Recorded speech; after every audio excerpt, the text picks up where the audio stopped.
Yes, how are you? And welcome to our show. This is Capital Creatives, and this is another episode. The episode that you're about to get informed about what is happening in the scalable market of TikTok. We have a TikToker in the building that anaongelea a lot of informative content. He's the biggest TikToker right now hapa ndani ya Maseno University. You want to know the person, and you want to know a lot more about him. Capture all this on Capital Creatives.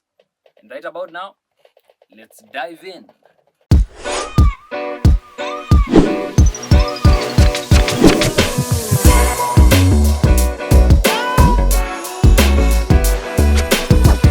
Yes, mambo vipi? Sana. Uko fiti? Niko fiti. Yes, watu wanakutambua vipi to our fans maybe who don't know you? To our fans, mimi naitwa my official name is Abuga. And the social media platform hapo TikTok naitwa Prince Abuga. That is the name that I use. Yeah. So Prince Abuga ametoka wapi, and how did it come to the point that people now identify you as Prince Abuga? Prince ametoka mbali. Yeah, from the humble hostels. I started my TikTok from the hostels, like first year to go hostels huko. Kaona I should create my brand. So being this media industry, I'm doing media in the university. So it's good to build my brand. Yeah. That's where Prince Abuga came from. Yeah. So Prince Abuga unasema alianzia hostel. Hostel. So that was the first content ulifanya ilikuwa hostel. The first content in the hostel. Yeah. How was the feeling about it? How did people take it that now you want to venture into TikTok and build your brand out of TikTok? Building my brand, it's not been easy. So, there's backlash from people. Yeah, some others saying kukua TikTokers jini. There's some things behind being on TikTok. Utakuwa celeb, kikuwa celeb, what will happen and such, but then here we are. So unaweza sema, do you feel like kama kuingia TikTok imekubuild, imekujenga venye ulikuwa unataka as a brand? Yeah, it has really built me a lot. And I'm really grateful for that. Imenisaidia sana where I am now. Just because of TikTok. Courtesy of TikTok. So as a TikToker, saizi uko na followers wangapi, and how did you reach to that number? What was the strategy that you used? As we are speaking right now, I'm at 237,000 followers. Those are my legit followers. Like I've built them. No bots. Yeah, no bots. 237,000, almost 3.4 million likes. Wow. Yeah, with a following of 1,590. Yeah, I'm following 1,590 and 237,000. Yeah. Now, unajua kuna those celebrities ama many celebrities don't like to follow a lot of people. What came to the point that you want to follow 1,000 people? There are those fans. Yeah, they're your true fans. Those people, they usually like your content. They follow up. Then when you see they are always there. So you should just make friends with those people. They also make you build a brand. They make you build yourself. Yeah. So there are some people who don't follow. People wanasema ni kiburi, but just having that also following people, it makes you engage with your fans, with people one-on-one, which is nice. Yeah. What does it take to create content for you? Like, what is your daily routine on making content? Kuna wale wenye wanasema I must post at least 3 videos in a day. A week nafaa kwa nimepiga like 10, 100 videos. What is your strategy, and what has it impacted on kujenga Prince Abuga? I've been on TikTok for like 3 full years now. Then I've learned something from TikTok. Being on TikTok, for your videos to go or for something to happen so that you grow your account or your brand, you need to post. You need to post every day so that your engagement and your videos appear on the For You page of people. So personally, I usually post videos like at least 3 a day. Not so much every day, but I sometimes try. I try that at least per day I post. There's some videos which might not go viral, and there are those which go viral. The ones that go viral, they help you grow. They help you grow in terms of followers and viewership. Yeah, so my secret is just posting 3. Consistency. Consistency, yeah. And patience too. You might post those 3 videos, they don't go anywhere. Just have little views. Yeah. Unapost unapata 3 views unatoka. Unapata 3 views. So when mtu anaweza post apate 3 views, I give up. Yeah, but it just needs consistency and also patience. You have to be patient enough. Me starting from TikTok from the earlier times, my videos didn't go. Actually, you could post a video about it on 300 views or 200 or 100. Not with the effort that you make to make that video, it might make one lose hope. But then the consistency, the patience. Now at least when I post a video, the list can have like 1,500 views or 2,000, which is nice. That's the least that I can do for now. And the most can go, like a video can go up to 1 million views. Wow. Yeah, which is nice. That's from the patience and the consistency. Yeah. Now let us go back to the cradle of Prince Abuga. Yeah. You're starting this thing. Umesema ulianzia hostel. What inspired you to start it? Ama, who was your inspiration that you wanted to start now being a full-time TikToker? Okay, we joined campus. There I was studying. As earlier I said, I'm in the School of Media. Yeah, sure. Then mostly when I came to realize that mostly nowadays in the media industry, the media, it wants people who are focused. Or like you have done something by yourself, so that maybe when you go outside there to look for a job or to look for something, some gig somewhere, they want to know, do you have any audience? Do you have an audience or the portfolio of yourself? Like either from the education basis knowledge or the social media. So I was inspired by these people. I didn't know much about TikTok as I was starting. Just started doing that for fun. Did for fun a little bit. Then I came to realize that there is something that comes from this TikTok. You are paid something little, you get something from TikTok. And then some people could earn a lot from TikTok. So from that, I have a lot of mentors from TikTok. Couldn't state them at the moment, but then they really inspired me a lot. I want to be like somebody. They've gone viral. They're earning something, which has made me go to them. Yeah. Okay. Now, being a TikToker in a large environment as a campus, would you say that your audience are mostly from the same environment as you? Ama, how is your audience? How can you rate it? My audience, I can rate it. We usually have TikTok analytics. It usually tells you where your viewership is from. Yeah, sure. No, it's not particularly from Maseno, but it can tell you that in Kisumu, like as a city or a town, you have this percentage of followers, percentage of following. I can say some of them, out of the maybe more than a quarter of them, they're from Maseno. And then the rest, they are from either Nairobi, Nakuru, and these other cities. Some also from the outside countries, you see. Yeah. Because we have Kenyans who are outside country, they also follow your content. Okay. Now, the diversification of your content to reach someone who is outside country, how would you say you did it? What was your strategy that ule mtu wako Saudi Arabia anataka, I want to be a fan of this guy from Kenya?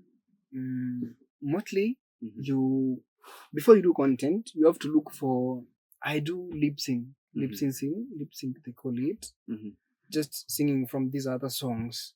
So there are songs or videos that people might like, these people from outside, they want to hear from a certain song, either vernacular, international, or national. So people from either Saudi Arabia, United States, or other countries, either from Europe or Asia, for them to follow your content, you have to do songs that those people like. Mostly they are our Kenyans who have gone abroad. So they would like to hear songs from home. So if you do a song from home that has trended, that person sees, then they like your content and they follow it. Which is, that is it. Now, you're doing lip syncing. Yeah. And it involves mostly with artists. On our previous episode, we had an artist. He came to our show. His name is Mr. Scarlett. Yeah. He actually recommended that Abuga mlete Abuga kwa show. I know him. Yeah. So he talked about you promoting his song to reach a wider audience, and it really impacted his performance of that song. Yeah. How would you say was the experience for you to push a certain song to become a number one on TikTok? So doing this lip syncing, it's like promoting an artist. Yeah, sure. Where mostly TikTok has short video clips. So if you do a short video clip, a person is likely to watch a short video clip than a long video on YouTube, so to say. So if there is a short video on TikTok, people will like it from TikTok. They go to YouTube to search for the artist. If the song is nice, they like the part of the song from TikTok, they'll go and like it. Like a person like, let me say, his colleague is doing good in the music industry. I can't say he's upcoming, but he's already in the game. He does nice songs. So there is that his song, the part that one likes most. Like we have the choruses, the ones that they go viral. There's a part of the song that person may like. So if you do that song, that part of the song, a person will like it. They'll know the artists themselves from you as a TikToker. They'll go to YouTube or other social media platforms, either Spotify or else, to look for those people. Which I also feel it's nice doing it as a part of promoting somebody, an artist, and also promoting our talents, because we have talented guys in the music industry. What does it take for someone to come and say, Prince Abuga, I want you to promote my song? What is the collaboration in between? Do they pay you, or do you just support them because you love art? Most of them, they pay. Because you're already a brand. Let me say, I'm a brand. Yeah, sure. So an artist will come to my direct message DM. They say, I want you to help me promote my song. So we'll agree on the price, which is not so much expensive. So you agree. They pay you, you promote their song based on either one video or a duration, like 1 week, like that. Then there are some, I as a TikToker, there's a song that I could scroll and like. It's a nice song, yes? Yeah. I can do this, it can give me followers and viewership. So it's building a brand myself. So I'll do the song. So, but most of the artists, I could say, mostly the upcoming ones, they usually pay, which is nice, and I really appreciate that. Yeah. Now, talking about this partnership before we move forward, what is the highest number which you can give us, just an estimation that you've ever earned out of a promo of promoting music? Promoting music? Yeah. From an artist? Yeah. Right. Artists can give at most 5,000 per video. Just one video moja. Some, not all. An artist can say, I want to give you 5,000. You promote my video. Just one. I want one video of you. They'll feature you in their video shoot, or you just help that. They share the video, and it's gone. That's the most I could say. Then the least is an artist can give you, there's some who can give you 500 per post. But basically, as a brand, I have my rates, which I haven't put them on the social media platform yet, but I do that to an artist based on how you come to me. And what is in the song and what you want to be shared outside there. Okay. Yeah. Now, you are the biggest TikToker in Maseno. I could say. Now, what is the secret that other TikTokers don't know about TikTok? TikTok is about consistency, doing legit content. And consistency based on what you're doing. If you started doing lip sync, comedy, singing, or what, you should go with that lane. You don't divert to, you want to act on your TikTok, you want to show videos of people singing, you want to show videos of happenings in Maseno. If you want to do something that is happening, just be consistent with that. If you want to do comedy, be consistent. So I would say it's just being consistent with what you're doing.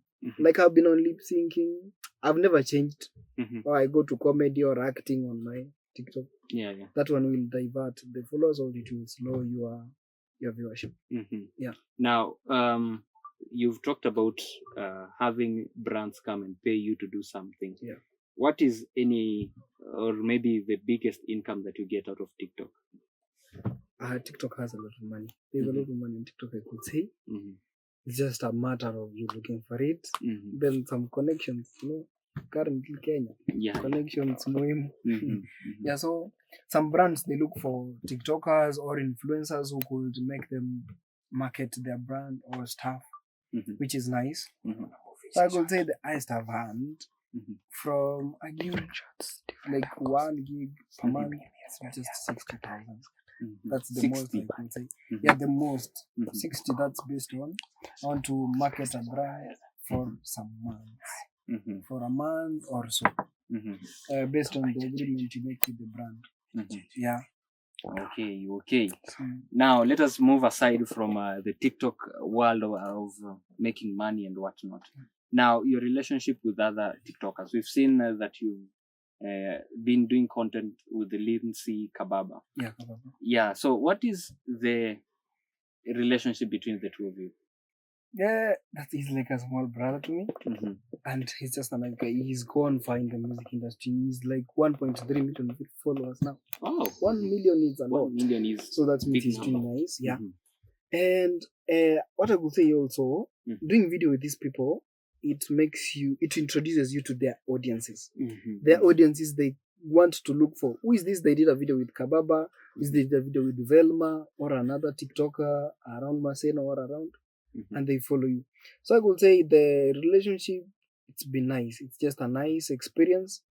Having to do collaborations with fellow TikTokers, it also makes you build a brand of your own. Not just doing your TikTok by yourself.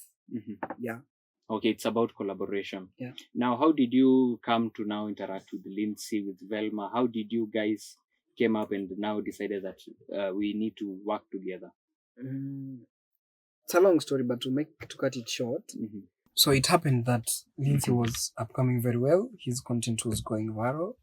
But then because of age, TikTok has an age restriction. It couldn't want you to subject people who are under 18 to be precise, to be on the platforms. That's exposing them to the outside world. But then he was so creative on what he was doing. The guy could lip sync, or you could teach him a new language. He does it very well, very easily, without any problem.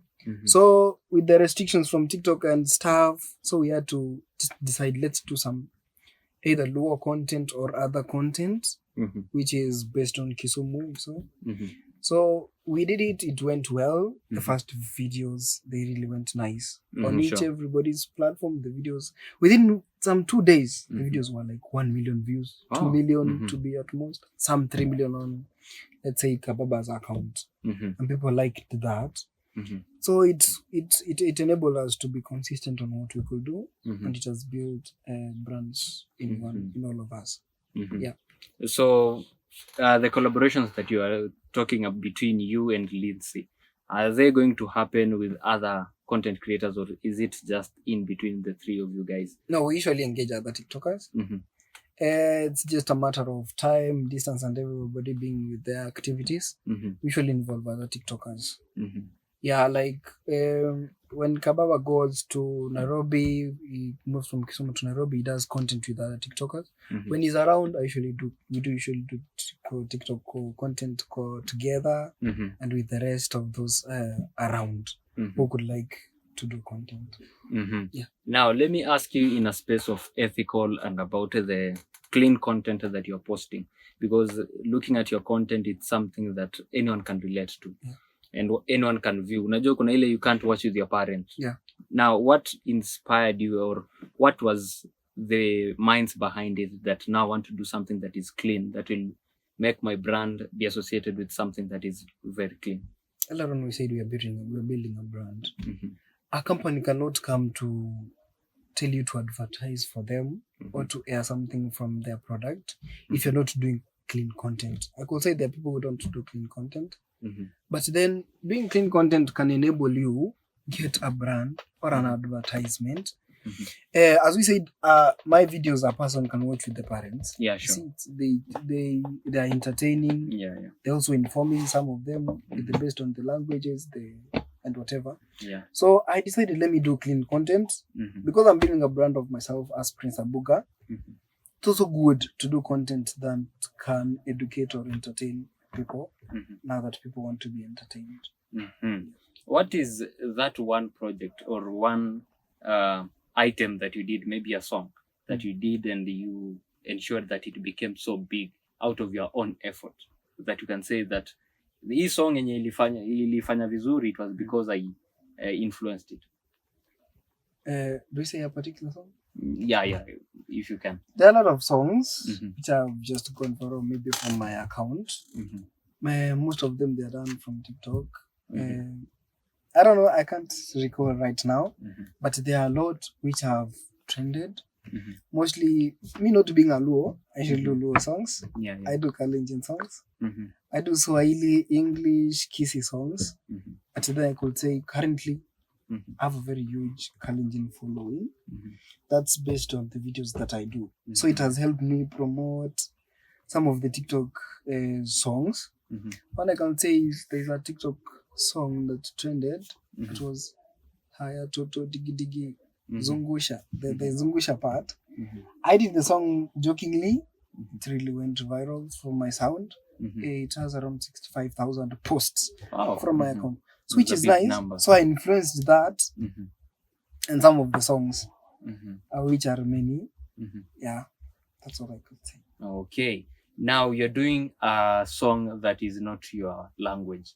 Maybe for someone like me, if I can do a song from a community like Giriama, it would be hard for me to identify the words that are spoken there.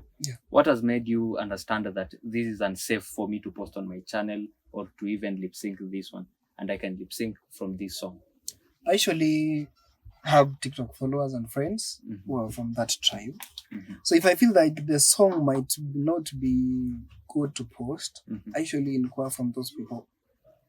Is this song good to post? There are songs from vernacular tribes which are not nice.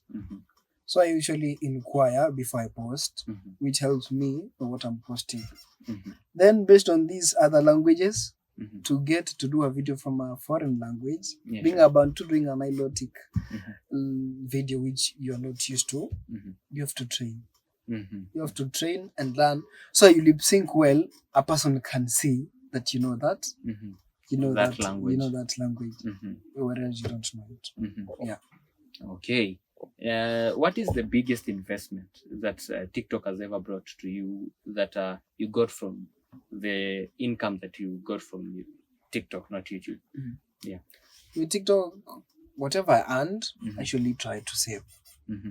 Saving, it's also saving for the future, saving for yourself. It has helped me get good equipment so that I get to be able to post clean and clear content. That is having my nice phone. Hapo kwa phone. Jemo, if you can zoom this, if you can zoom the phone. Which type of phone? Which brand for our audience? iPhone 15 Pro Max to be precise. Pro Max. Huyu jamaa analia nataka kuonyeshwa pia. This is the biggest investment. That's the biggest I could say at the moment. So it has enabled me to do clear and good content. Having a good phone makes you have clean content and a clear one. Because a person cannot watch blurry content. No, unasema hiyo kwa blur. Yes. And swipe up. Chana na story. So having a good phone, what I said to myself is I need a good phone which will enable me to do nice content. And that's the biggest investment, but I'm also planning for more. Talking about your plans, what are also your plans for the future of TikTok? Because unasema you're thinking about the future. Now, what about other content creators who are coming? What are your plans as Prince Abuga, the brand? My plans is building my brand. Then I could like to get a nice camera for myself and other lighting equipments, which will enable me to do lip sync content. Having that camera, it can help an upcoming TikToker or a person who wants to do TikTok. You see? Also having the phone, I could say it has helped some to do the videos. Kuna watu wamedandia. So unajua mtu akifanya video na iPhone, quality you lose. It doesn't lose the quality, which is nice. Samsung is also a nice phone, I could say. But then as my plan is I want to acquire a camera and some equipment which will help me do more of my TikTok content. It will also help some of the upcoming and many others, which will help grow people and grow content. As we wind up, maybe what are some of the plans that you have for the entire creative of Maseno and also nationally, the content of Kenya? I've seen from other other campuses and other towns. Those people, they come together. They do content. As early as we said, when you do content with other people, it introduces you to their audiences, which is nice. So my plan is just to bring some of the TikTokers in Maseno together for an event, or we do some videos. We should invite other TikTokers so that we can help each other grow. So it's about, with the music industry and the social media industry, it's about helping people grow. When you help one grow, you also grow too. What is the last advice that you can give someone who is trying to start content at an iPhone? They don't have any equipment and they want to want to become like Prince Abuga. What is one thing that you can tell them and it will make them stand out? What I could tell people is, with what you have, start with what you have at the moment. I didn't start with the iPhone or the Samsung. I started with a very small phone and just a basic Redmi. Can go 64 GB. So I just was consistent with that. So you start with what you have. That's what I could say. Then it's about consistency and patience. The starting journey might not be nice, but you should just be consistent and consistency. Consistency is the key. Is the master behind it. Now, before I even close, I'd like just to give you your flowers because you're doing a great job. Thank you. And what I'd advise, don't stop.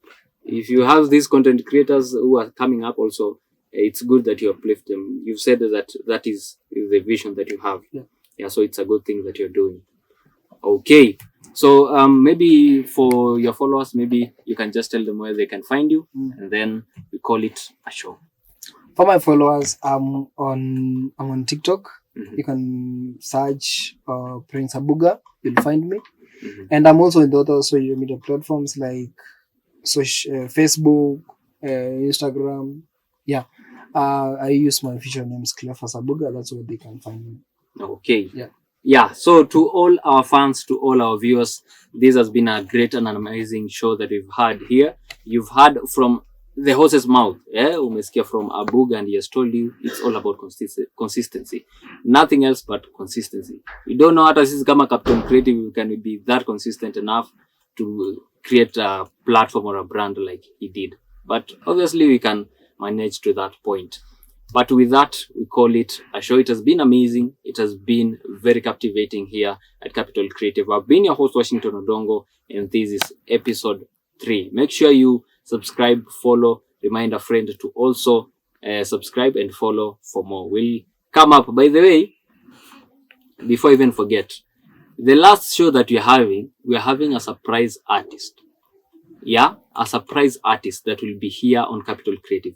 This artist is leaving Maseno. He's a big star. He's a superstar. But he's leaving Maseno, going now to venture into the big industry. He has done collaborations with great people kama kina Tuko Kantu. I leave that to you. You can guess who the artist is. Amefanya na vijana barubaru. So you want to know who is coming. Make sure you stay tuned.